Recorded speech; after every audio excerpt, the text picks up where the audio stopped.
আরে আমারা যদি একদিন এভাবে জনসম্মুখে ডিম মারে সারা জীবন এই কষ্ট থাকবে না কি আর গোড়ার ডিমের রাজনীতি করি আমি?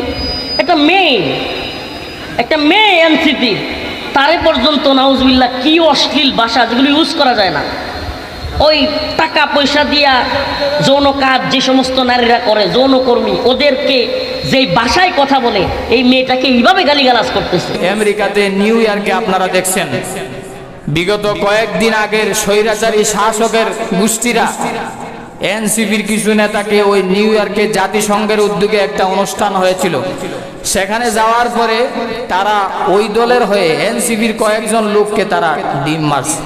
তারা যে আগে ডিম খাইছে এই জন্য ডিম মারার অভ্যাসটা তাদের ভিতরে আছে। জোরে বলেন ঠিক না বেঠিক?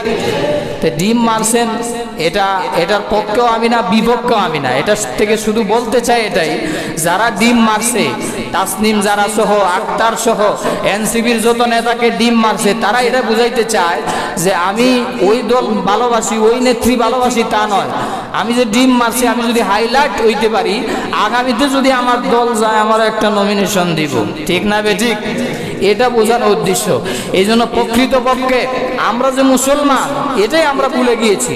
আমরা আজকে অন্যান্য নেতাকে আমরা জানের চাইতে, শরীয়তের চাইতে, কোরআনের চাইতে, রসুলের চাইতে, আল্লাহর চাইতে আরো বেশি মানে। এরকম নেতা আছে না নাই? নেতা তো আছে, এরকম নেতার কর্মীও আছে না নাই? আরো জোরে বলেন আছে না নাই? যেন সর্বপ্রথম বুঝতে হবে আমরা মুসলমান, এরকম করা যাবে না।